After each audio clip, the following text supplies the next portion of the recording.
60세 이상의 성인 수백만 명이 매일 마그네슘을 복용하지만 체내 수치는 여전히 낮은 상태에 머물러 있습니다.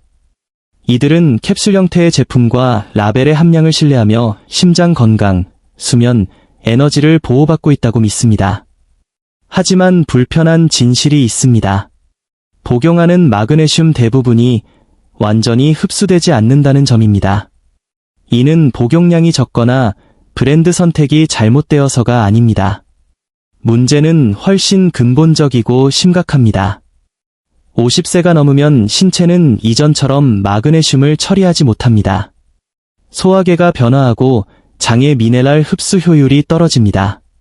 스트레스, 카페인, 흔한 약물 복용으로 인해 신장은 더 많은 마그네슘을 배출합니다.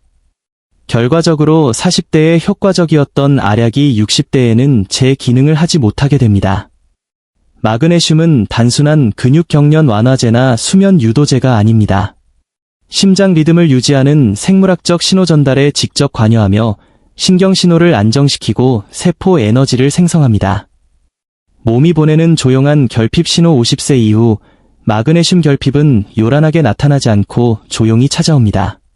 충분히 자고도 피곤함을 느끼거나 가끔 심장 박동이 불규칙해지고 예고 없이 근육이 뭉치기도 합니다. 기력은 예전보다 빨리 소진됩니다. 대부분은 이러한 신호를 마그네슘과 연결짓지 못하고 그저 복용량을 늘리거나 다른 영양제를 추가하며 돈을 낭비합니다. 여기서 핵심은 이것입니다.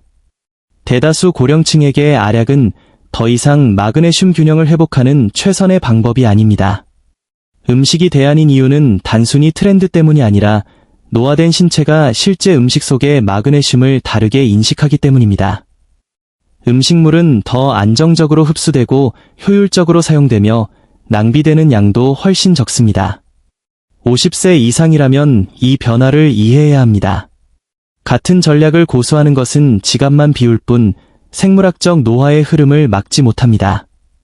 노화에 따른 흡수율 저하의 메커니즘 50세 이후 마그네슘 결핍은 섭취 부족보다는 추출과 유지의 문제입니다.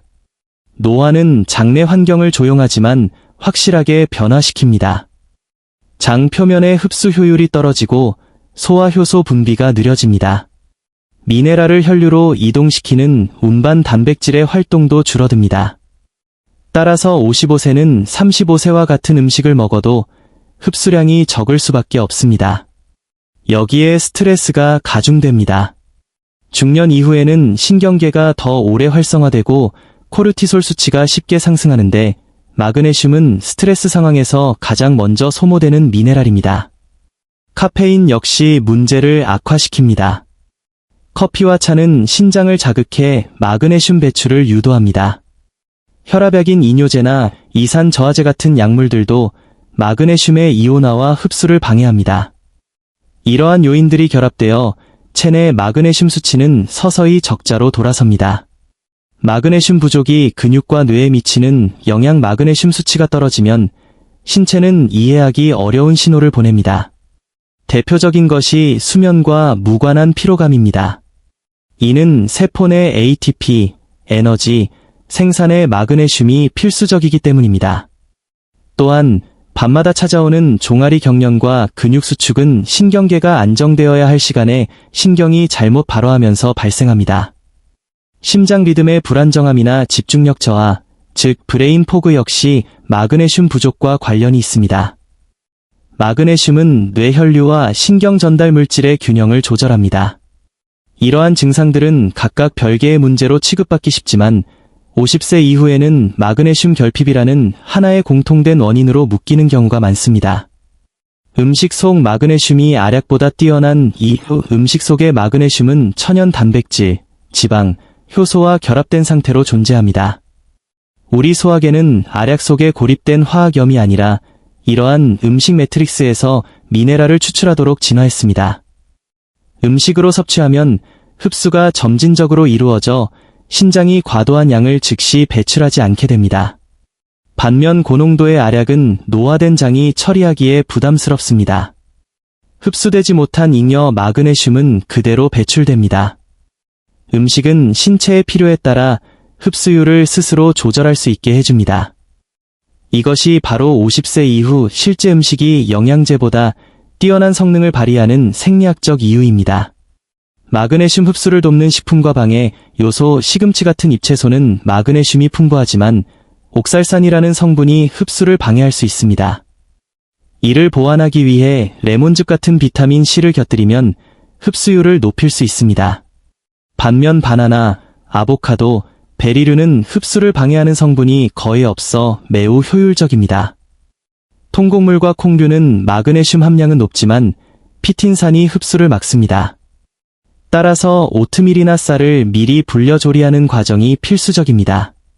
다크 초콜릿, 카카오 85% 이상, 과생선, 고등어, 연어 등은 흡수방해 물질이 없는 훌륭한 마그네슘 공급원입니다. 특히 씨앗류 중 햄프시드는 한 스푼만으로도 상당량의 가용 마그네슘을 제공합니다. 가 흔히 먹는 세 가지 성분이 마그네슘 수치를 파괴합니다.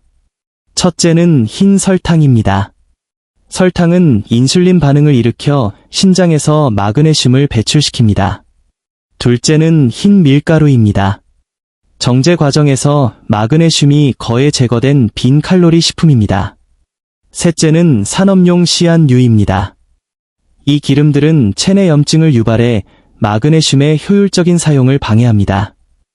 이러한 도둑들을 식단에서 걷어내는 것만으로도 결핍 상태를 회복할 수 있습니다. 하루 500mg을 채우는 실제 식단 가이드 영양제 없이도 하루 500mg의 마그네슘을 충분히 섭취할 수 있습니다. 아침에 우유 한 잔과 햄프시드 한 스푼으로 약 140mg을 확보하세요. 점심에는 고등어와 같은 생선과 브로콜리, 불린 현미밥을 곁들여 300mg까지 수치를 올립니다. 저녁에 다크 초콜릿 한 조각과 견과류 한 줌을 더하면 하루 목표치인 500mg을 달성하게 됩니다. 이는 완벽한 식단이 아니라 생물학적 정렬의 문제입니다. 50세 이후의 몸은 알약이 아닌 음식을 통해 들어오는 마그네슘의 맥락, 단백질, 지방, 효소를 기대합니다. 생물학적 원리를 존중할 때 우리 몸은 비로소 안정을 되찾습니다.